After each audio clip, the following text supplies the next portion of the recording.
l'ultimo messaggio che Gesù rivolse all'umanità mentre moriva fu quello proclamato dalla croce. Un messaggio che la devozione popolare ha fissato nella predica delle 3 ore di agonia e che coincide con le ultime 7 parole che disse furono da quel singolare pulpito che mai più si ripeterà nella storia della salvezza, in quanto la morte in croce del Figlio di Dio ha salvato l'umanità per sempre, anche se spetta all'umanità di sempre rispondere a tale salvezza, seguendo l'insegnamento e la strada del suo Maestro. Le 7 parole sono, infatti, il testamento spirituale di uno che morendo sconfisse la morte e aprì a noi tutte la strada della salvezza eterna. 7 parole, come 7 i sacramenti, 7 i doni dello Spirito Santo, 7 i vizi capitali, 7 le virtù, 3 teologali e 4 morali, 7 le opere di misericordia corporali e 7 le opere di misericordia spirituali. Quelle parole inglobano tanti aspetti della nostra vita di credente.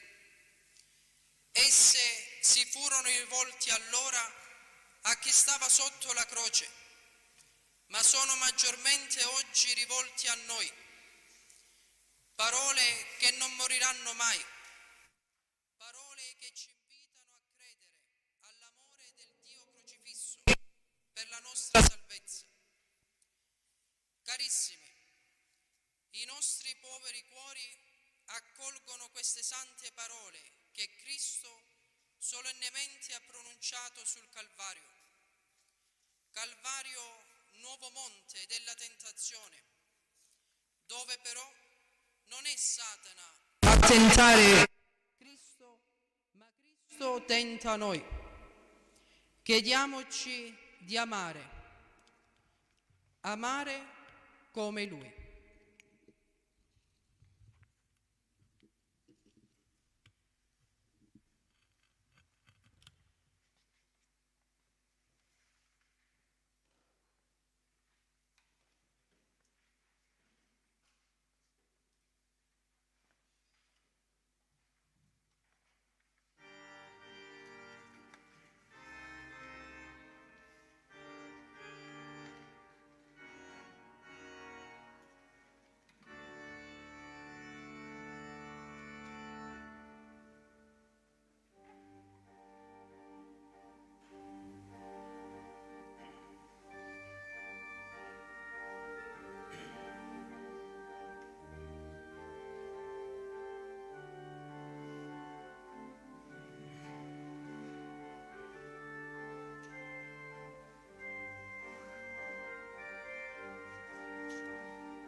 Prima parola. Pater, remitte illis, quia nesciunt, quid faciunt. Padre, perdona loro perché non sanno quello che fanno.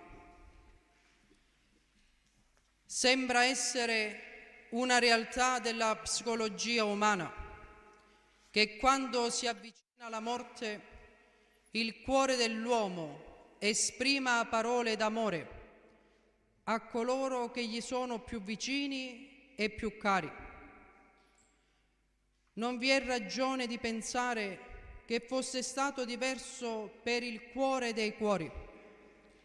Se egli parlò secondo una sequenza graduale a coloro che amò maggiormente, allora possiamo aspettarci di trovare le sue prime 3 parole secondo l'ordine del suo amore e affetto. Le sue prime parole erano rivolte ai suoi nemici: Padre, perdonali. Le seconde ai peccatori: oggi sarai con me nel paradiso. Le terze ai santi: donna, ecco tuo figlio. Nemici, peccatori e santi, questo è l'ordine dell'amore divino e della sua sollecitudine. Gli spettatori aspettavano ansiosi la sua prima parola. I suoi carnefici aspettavano le sue grida, come avevano fatto tutti coloro che erano stati appesi alla croce prima di lui. Seneca racconta che coloro che venivano crocifissi maledivano il giorno della loro nascita.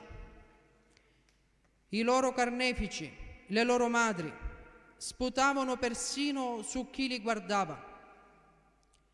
Cicerone ci dice che a volte era necessario tagliare loro la lingua per frenare le orribili bestemmie. Quindi i carnefici di Gesù si aspettavano di udire un grido, ma certo non quel tipo di grido che di fatto udirono. Anche gli scribi e i farisei si aspettavano delle grida ed erano sicuri che Gesù, che aveva predicato l'amore verso i propri nemici e di fare del bene a chi ci odia, avrebbe dimenticato questo suo Vangelo quando gli sarebbero stati forati le mani e i piedi. Essi pensavano che la terribile e straziante sofferenza avrebbe disperso al vento la forza d'animo che Gesù avrebbe potuto darsi per salvare le apparenze.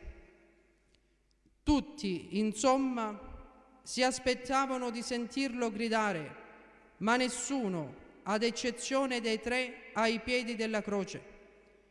pensavano di ascoltare quel grido, come quegli alberi profumati che lasciano il loro profumo sulla scure che li abbatte.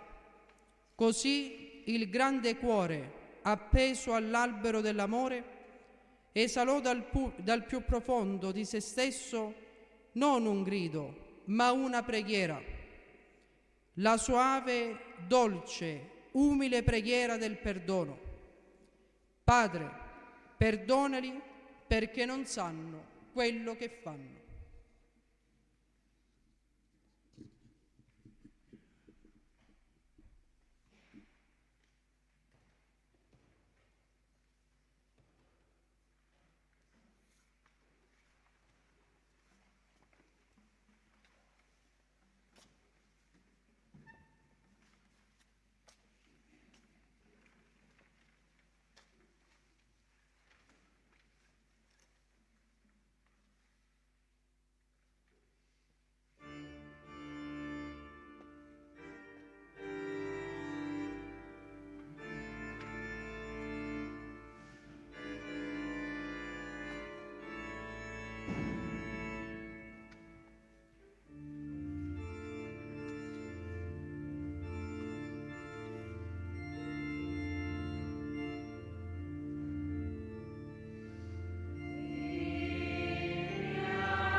eris in paradiso.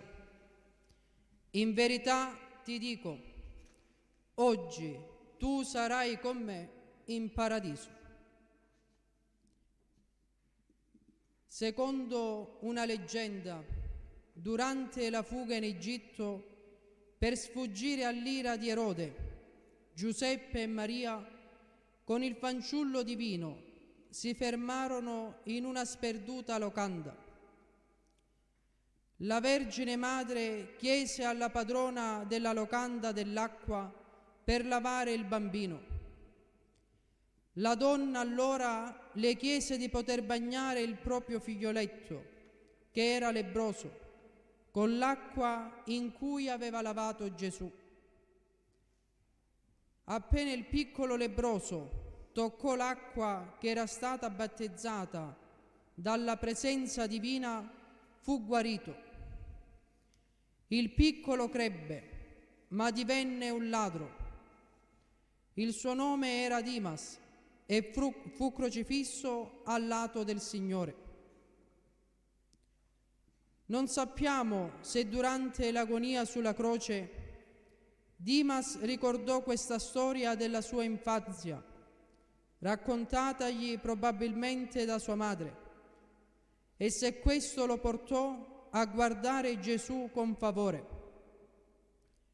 Forse il suo primo incontro con il Signore risaliva a quel giorno in cui il suo cuore si era riempito di pentimento nell'ascoltare la storia di un certo uomo che, venendo da Gerico, era stato assalito da malfattori. Oppure possiamo supporre che si rese conto di stare patendo al lato del Redentore, quando, voltando il capo, lesse l'iscrizione che portava quel nome: Gesù, la sua provenienza Nazaret, il suo crimine Re dei Giudei.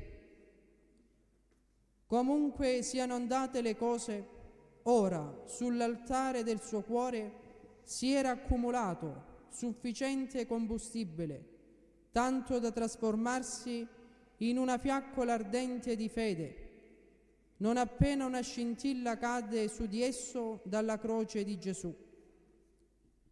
Dimas vede una croce, ma l'adora come un trono.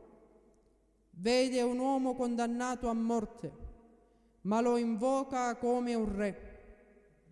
Signore, ricordati di me quando entrerai nel tuo regno.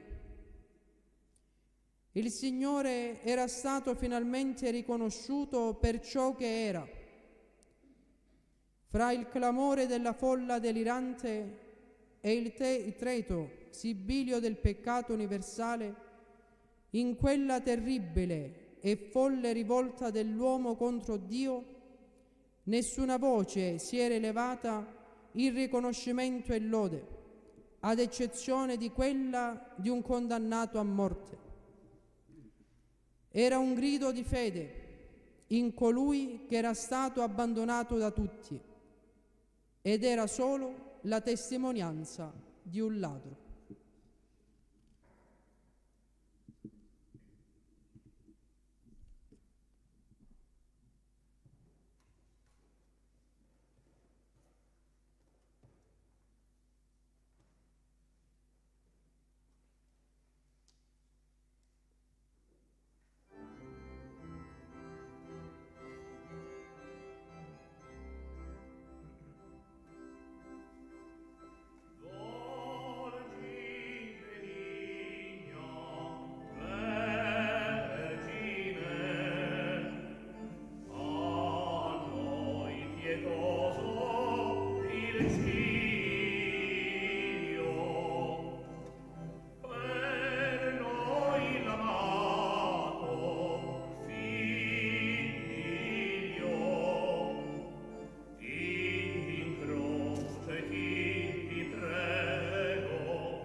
Terza parola. Mulier ecce filius tu, fili ecce mater tua.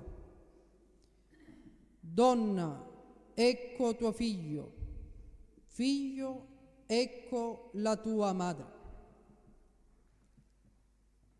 Un angelo luminoso lasciò il grande trono della luce e discese sulle pianure. E ignorate le figlie dei grandi regni e imperi. Discese lì dove si trovava un'umile vergine in preghiera e le disse: Salve, piena di grazia.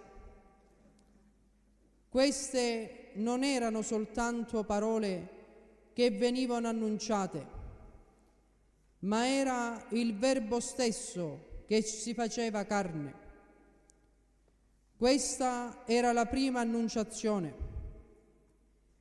9 mesi dopo, un angelo luminoso discese nuovamente dal grande trono della luce su dei pastori che si trovavano fra le colline della Giudea e insegnò loro la gioia della gloria in eccelsis,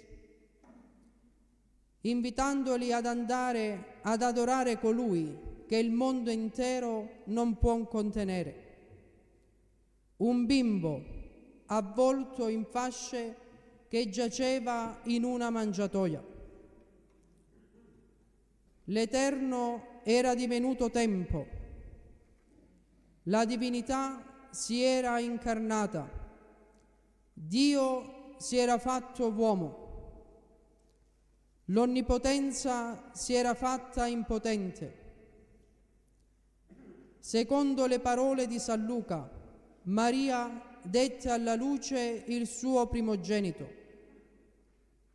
e lo depose in una mangiatoia. Questa era la prima natività. Poi venne a Nazareth, la bottega del falegname. Possiamo immaginare il bimbo divino aspettando il tempo in cui sarebbe stato battezzato con un battesimo di sangue, costruire una piccola croce, anticipazione di quella grande croce che un giorno sarebbe stata sul Calvario. Possiamo anche immaginarcelo alla fine di un lungo giorno di lavoro, stiracchiare le sue braccia esauste, mentre gli ultimi raggi di sole tracciavano sulla parete opposta l'ombra di un uomo sulla croce. Ancora possiamo immaginare sua madre, percepire in ogni chiodo il ricordo di quella profezia, secondo la quale gli uomini avrebbero inchiodato sulla croce colui che aveva fabbricato l'universo. Da Nazareth al Calvario, dai chiodi della bottega di un falegname a quelli della malvagità umana. E fu proprio dalla croce che egli portò a compimento la sua volontà e il suo testamento. Aveva già donato il suo sangue alla Chiesa, le sue vesti ai suoi nemici, il paradiso a un ladro e presto avrebbe abbandonato il suo corpo alla tomba e la sua anima al Padre eterno. A chi dunque avrebbe potuto donare i suoi due tesori da lui più amati, Maria e Giovanni? Li avrebbe donati l'uno all'altra, un figlio a sua madre e una madre all'amico. Donna. Era la seconda annunciazione, l'ora oscura della notte, la stanza silenziosa e la preghiera estatica l'avevano condotta fino al Calvario, dove il cielo si era trasformato in tenebra e il figlio moriva appeso a una croce. Eppure che consolazione! La prima annunciazione era stata fatta solo da un angelo, ma la seconda da Dio stesso con la soavità della sua voce. Ecco tuo figlio. Era la seconda natività. Maria aveva dato alla luce il suo primogenito, senza dolori di parto, nella grotta di Betlem. Adesso dà alla luce il suo secondogenito, Giovanni, tra i dolori del Calvario. Solo adesso Maria sperimenta i dolori del parto, non solo nel dare alla luce il suo secondogenito Giovanni, ma anche nel dare alla luce tutti coloro che, nelle ere cristiane, sarebbero nati da lei come figli di Maria. Ora possiamo capire perché Gesù fu chiamato suo primogenito. Non perché Maria avrebbe avuto altri figli secondo la carne e il sangue, ma perché avrebbe partorito altri figli attraverso le doglie del suo cuore. La condanna divina inflitta a Eva e ora rinnovata in Maria, la nuova Eva, poiché essa partorisce i suoi figli con dolore. Maria, quindi, non è solo la madre di Gesù Cristo, ma è anche madre nostra. Questo non le è dato semplicemente come titolo di cortesia. Non si tratta nemmeno di una finzione giuridica o di un linguaggio figurato. Siamo veramente figli suoi e lo siamo a pieno diritto, poiché essa ci ha partoriti nel dolore ai piedi della croce. All'ombra dell'albero del bene e del male, Eva aveva perso il titolo di madre dei viventi a causa della sua debolezza e della sua disobbedienza. Ora, invece, ai piedi dell'albero della croce, Maria grazie al suo coraggioso sacrificio e alla sua fedele obbedienza, ha riacquistato il titolo di Madre dei Viventi. Che destino meraviglioso avere come madre la Madre di Dio e come fratello Gesù.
Quarta parola.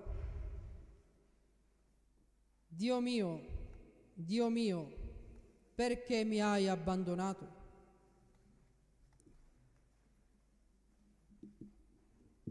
Le prime tre parole pronunciate dal pulpito della croce erano dirette alle tre categorie predilette da Dio: nemici, peccatori e santi. Le prossime due parole lasciano invece intravedere il dolore dell'uomo Dio sulla croce. La quarta parola simboleggia le sofferenze di colui che si sentono abbandonati da Dio. La quinta parola simboleggia le sofferenze di Dio abbandonato dall'uomo. Quando il Signore pronunciò la quarta parola dalla croce, si fece buio su tutta la terra. Si pensa comunemente che la natura rimanga indifferente al dolore dell'uomo. Una nazione può morire di fame, eppure il sole e le stelle continuano a volteggiare sui campi inariditi. L'uomo può levarsi contro suo fratello in una guerra fratricida e trasformare campi di fiori in campi di sangue. Ma un uccello scampato al fuoco e al furore della battaglia canta la sua dolce melodia di pace. I nostri cuori possono spezzarsi dal dolore per la morte di un carissimo amico. Tuttavia l'arcobaleno appare festoso nel cielo anche se i suoi sgargianti colori contrastano con la cupa agonia sulla quale egli risplende. Ora, però, il sole si rifiuta di brillare sulla tragedia della crocifissione. Forse per la prima e ultima volta la luce che governa il giorno si spegne come una candela. Sebbene, secondo le previsioni umane, avrebbe dovuto continuare a brillare. La ragione di tutto questo sta nel fatto che, davanti a quell'atto supremo dell'iniquità dell'uomo, cioè l'uccisione del creatore della natura, la stessa natura non poteva rimanere indifferente. Se l'animo del Signore si trovava nell'oscurità, allora anche il sole che Egli aveva creato doveva esserlo. In realtà tutto era nell'oscurità. Egli si era privato di sua madre e del suo discepolo amato, donandoli l'uno all'altro, e ora anche suo Padre nei cieli lo aveva abbandonato. Dio mio, Dio mio, Dio mio, perché mi hai abbandonato? È il pianto, in quel misterioso linguaggio degli ebrei, che esprime il terribile mistero di un Dio abbandonato da Dio stesso. Il figlio chiama suo padre Dio. Che contrasto con quella preghiera che egli un giorno aveva insegnato: Padre nostro che sei nei cieli. Stranamente e misteriosamente la sua natura umana sembra separarsi dal Padre celeste, eppure non è così, come potrebbe altrimenti invocarlo dicendo: Dio mio, Dio mio. Come la luce e il calore del sole sembrano scomparire quando si frappongono le nuvole, sebbene il sole rimanga nel cielo al di là delle nuvole, così è ora per Gesù. Il volto del Padre Celeste sembra scomparire in quel terribile momento in cui egli prende su di sé i peccati del mondo. Gesù assume questa sofferenza per ognuno di noi, affinché possiamo capire che cosa terribile sia per la natura umana essere privati di Dio, della sua consolazione e salvezza divina. Era l'atto supremo di espiazione per tre classi di persone: coloro che abbandonano Dio, coloro che dubitano della presenza di Dio e coloro che sono indifferenti nei confronti di Dio. La sua espiazione era prima di tutto per gli atei, per quelli che in quell'oscuro mezzogiorno credettero a Dio solo parzialmente, come parzialmente credono oggi coloro che vivono nella notte. Espiò poi per tutti coloro che, pur conoscendo Dio, vivono come se non l'avessero mai conosciuto, per coloro i cui cuori sono come i bordi di una strada, dove l'amore di Dio getta i suoi semi, che verranno però calpestati da tutti, per coloro i cui cuori sono come terreni sassosi, dove i semi dell'amore di Dio cadono per essere presto dimenticati, per coloro i cui cuori sono come rovi di spine, dove i semi della parola di Dio vengono soffocati dalle preoccupazioni terrene. Espiò per tutti quelli che avevano la fede e la persero, per tutti quelli che prima erano santi ma ora sono divenuti nemici. Era l'atto divino di redenzione per tutti quelli che abbandonano Dio. Infatti, nel momento in cui fu abbandonato, acquistò per noi la grazia di non essere mai abbandonato da Dio. È stato un atto di espiazione anche per coloro che rinnegano la presenza di Dio, per tutti quei cristiani che abbandonano ogni sforzo quando non sentono la vicinanza di Dio, per tutti coloro che identificano l'essere buoni con lo star bene, per tutti gli scettici, iniziando da coloro che gli avevano chiesto: chi ti ha mandato? Gesù stesso, espiando per tutte quelle domande accattivanti di un mondo che continuamente si chiede: perché esiste il male? Perché Dio non risponde alle mie preghiere? Perché Dio si è portato con sé mia madre? Perché? L'espiazione per tutte queste domande si compie nel momento in cui Dio stesso chiese un perché a Dio.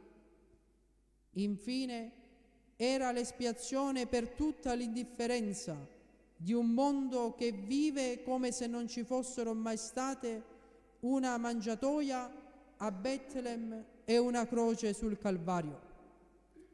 Per tutti coloro che giocavano ignaramente a dadi mentre si stava consumando il dramma della redenzione, per tutti coloro che si sentono degli dei al di sopra di ogni dovere, di ogni religione, di ogni rito, credendosi privi di ogni legame.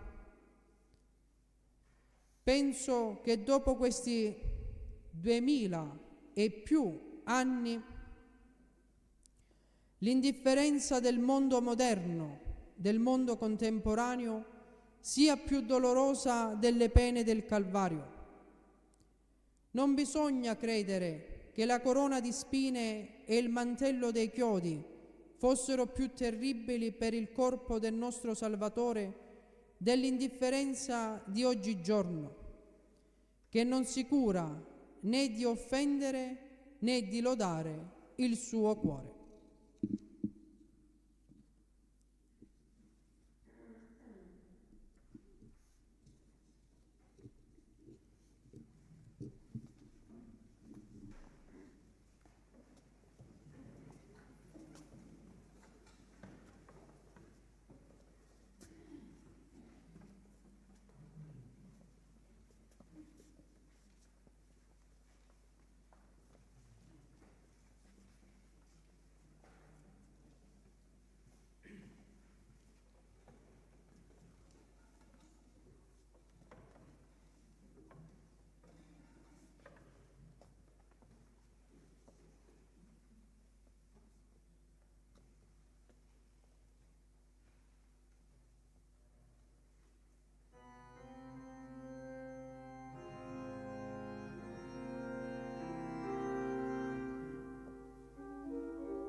Nel momento in cui il nostro Salvatore ricapitola il suo sermone, non maledice chi lo sta crocifiggendo, non rimprovera i timidi discepoli ai margini della folla, non disprezza i soldati romani, non incoraggia Maria Maddalena, non pronunzia parole d'amore al suo discepolo amato, né parole d'addio alla sua amatissima madre.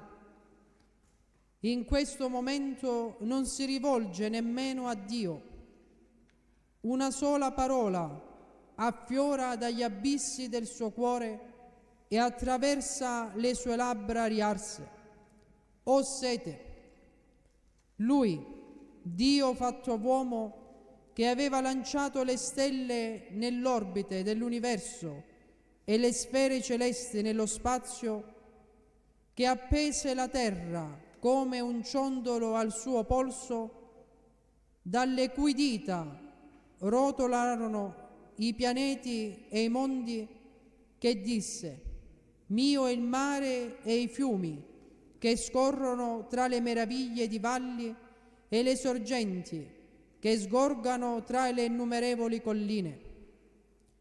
Proprio lui ora chiede all'uomo dell'acqua, ma non chiede acqua terrena, bensì un po' d'amore, come se dicesse: ho sete d'amore. L'ultima parola rivelata la sofferenza dell'uomo senza Dio. Questa parola rivela la sofferenza di Dio senza l'uomo. Il creatore non può vivere senza la creatura, il pastore senza il gregge, la sete d'amore di Cristo senza l'acqua spirituale dei cristiani. Ma cosa ha fatto Gesù per sentirsi tanto in diritto di chiedere il mio amore? Quanto mi ha amato Dio? Se volessi sapere quanto Dio mi abbia amato, allora fate che io lasci risuonare la parola amore dalle profondità del suo significato così spesso frainteso. Amore vuol dire prima di tutto dare, e Dio ha dato il suo potere a nulla, la sua luce all'oscurità, il suo ordine al caos e la creazione. Amore significa rivelare se stessi a chi si ama, e Dio attraverso le scritture ci ha rivelato la sua natura e le grandi speranze che Egli nutre per l'umanità caduta.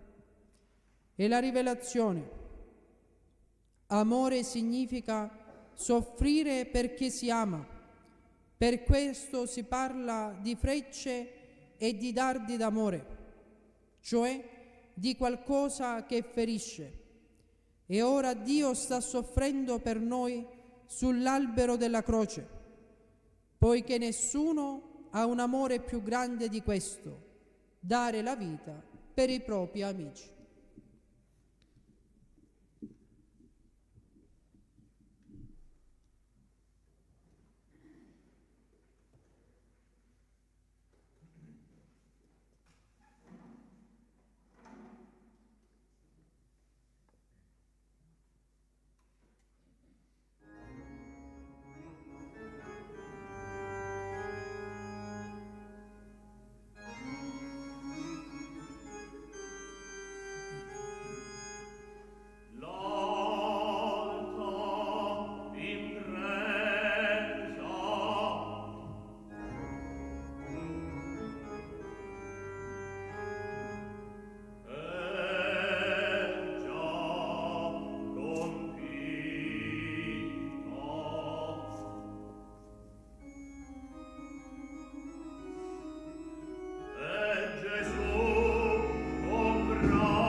Sesta parola. Consumatum est. Tutto è compiuto.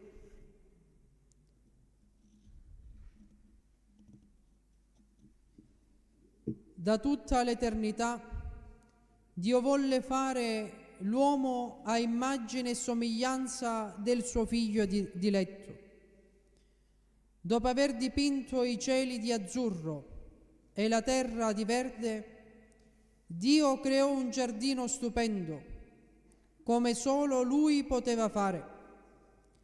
Lì vi pose l'uomo, fatto a immagine di suo figlio. Perciò, però, in un mondo strano e misterioso, la ribellione di Lucifero riaccheggiò sulla terra e l'immagine di Dio nell'uomo si sbiadì e si rovinò. Il Padre Celeste, nella sua infinita misericordia, volle ripristinare nell'uomo la sua antica gloria, per far sì che il ritratto potesse nuovamente essere fedele all'originale. Dio volle mandare sulla terra suo Figlio, secondo la cui immagine Egli aveva fatto l'uomo. In questo modo la terra avrebbe potuto vedere di nuovo come Dio aveva voluto che l'uomo fosse. Nella realizzazione di quest'opera, l'onnipotenza divina poté far uso, come solo Dio poteva fare, di quegli elementi che erano serviti nella sconfitta, trasformandoli in strumenti di salvezza. Nell'economia divina della redenzione, gli stessi tre strumenti che avevano cooperato alla nostra caduta furono usati per la nostra redenzione. Al posto dell'uomo disobbediente Adamo, Egli pose l'uomo obbediente, Gesù. Al posto della donna orgogliosa Eva, Egli pose un'umile vergine, Maria. Al posto dell'albero nel mezzo del giardino, Egli pose l'albero della croce. La redenzione era ora completa. Il lavoro che il Padre gli aveva dato era stato compiuto. Così siamo stati comprati e pagati a caro prezzo. Siamo stati riscattati grazie a una battaglia in cui non furono usate le 5 pietre che servirono a Davide per uccidere Golia, ma le 5 piaghe, le orribili ferite inflitte sulle mani, sui piedi e nel costato di Gesù. Una battaglia in cui non fu usata un'armatura luccicante sotto i raggi del sole di mezzogiorno, ma la carne appesa come uno stendardo sotto un cielo tenebroso. Una battaglia il cui grido non era schiaccia e uccidi, ma Padre, perdonali. Una battaglia in cui non furono usate delle punte d'acciaio, ma gocce di sangue. Una battaglia in cui il perdente fu colui che uccise il nemico. Ora questa battaglia era terminata. Durante le ultime 3 ore Gesù si era occupato delle cose del Padre. L'artista aveva dato l'ultimo tocco al suo capolavoro e con la gioia dei forti gridò il canto del suo trionfo. Tutto è compiuto. Il suo lavoro era giunto a compimento.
Settima parola.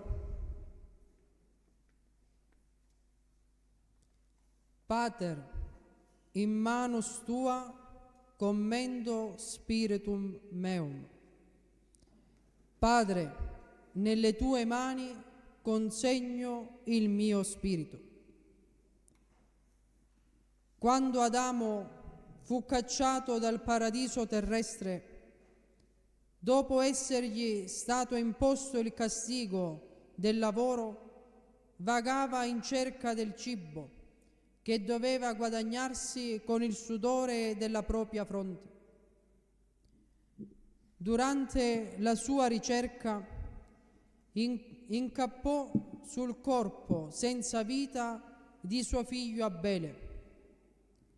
Allora lo sollevò, se lo mise sulle spalle e lo depose sulle ginocchia di Eva. Per quanto Adamo ed Eva parlassero al figlio Abele, questi non rispondeva. Non era mai stato così silenzioso in tutta la sua vita. Alzarono allora la sua mano, ma questa ricadde inerte sul grembo della madre. Non aveva mai fatto così il ragazzo. Lo guardarono negli occhi. Erano freddi, vitrei, misteriosamente chiusi.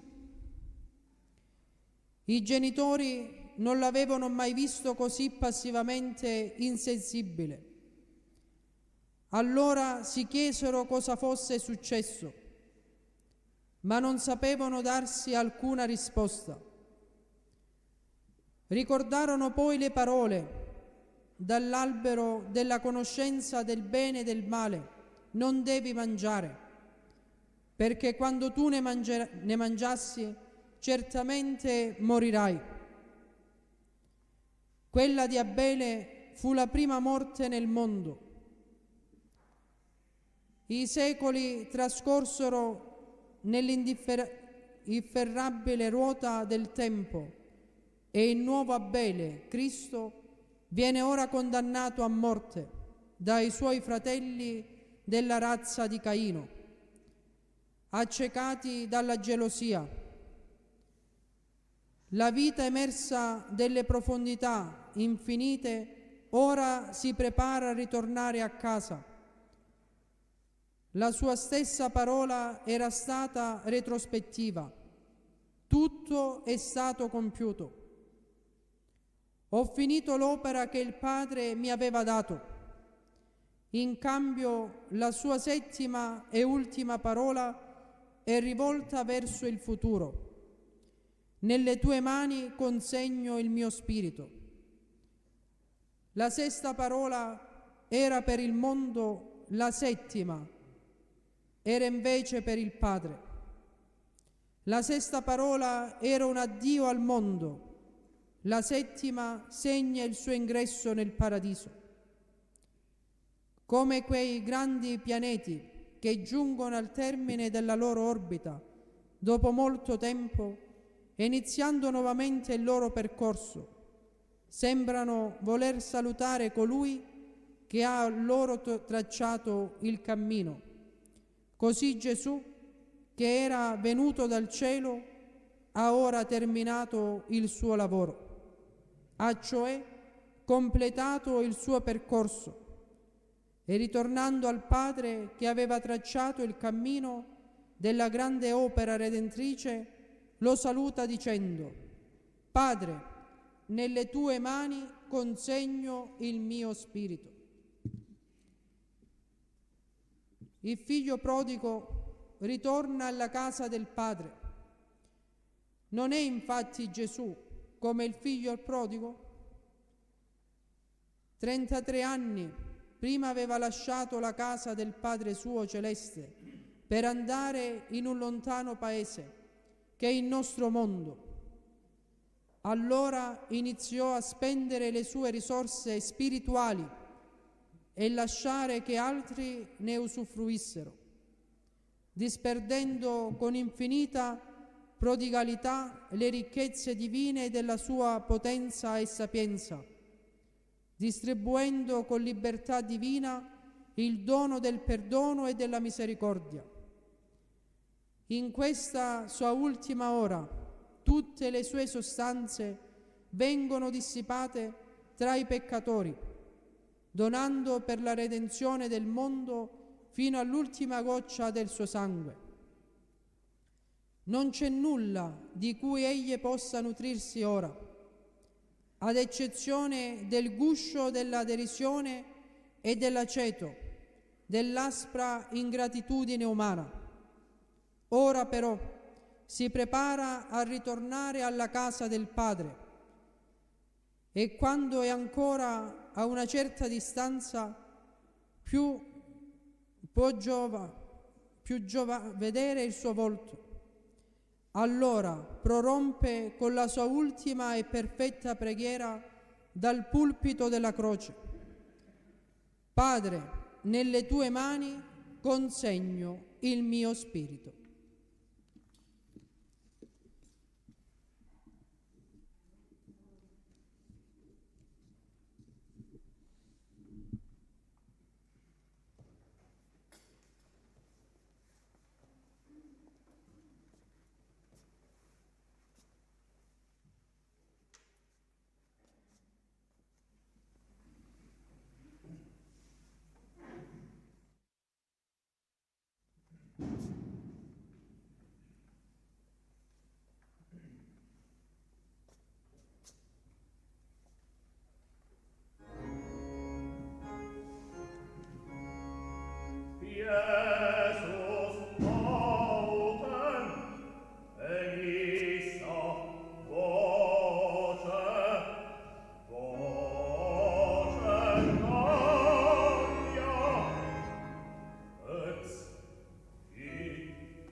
Non c'è più nulla da fare, non c'è più nulla da dire. Il Redentore del genere umano è morto. Il Signore del tempo e della storia è sceso negli inferi per prendere con sé e portarli in paradiso Adamo ed Eva. Ci resta soltanto da piangere, soltanto le lacrime agli occhi. Piangi, uomo disgraziato, perché hai tradito il tuo Signore. Piangi, rinnegatore e falso. Piangi, uomo crudele, che hai messo l'innocenza su quell'albero della vita. Piangi, perché il tuo Redentore è morto. Ecco, questo ci è rimasto da fare, piangere. Allora come ora, il Signore muore ogni giorno per ognuno di noi. Siamo stati comprati a caro prezzo e noi ancora, con i nostri peccati, facciamo morire il Signore nella nostra mente e nel nostro cuore. Il Cristo, prima di morire sulla croce, si volta da una parte all'altra del mondo e da una parte all'altra del mondo vede 10, 1000 uomini crocifissi come lui. Vede il pianto disperato del bambino a cui il padre gli è stato ucciso. Vede il pianto disperato del padre che è stato mandato a casa, non ha più un posto sicuro e quindi il pane per i propri figli. Vede la donna spregiata dalla sua dignità e uccisa, violentata e uccisa. Vede gli anziani abbandonati, picchiati nelle case di cura, in quelle persone in cui noi ci fidiamo. Ecco, lì c'è la sofferenza. Vede gli uomini e le donne che si sono consacrati a Lui eppure vengono meno a ciò che la missione richiama. Questo ci rimane, di piangere. Piangi, uomo. Pentiti amaramente, perché hai ucciso il tuo Signore. Vieni, Giuseppe d'Arimatea, a prendere il tuo Signore. Vieni, uomo coraggioso, che sei andato da Pilato a chiedere e a prendere il tuo Signore. Tu, che lo seguivi di nascosto per timore dei Giudei, vieni anche tu, Nicodemo, uomo buono.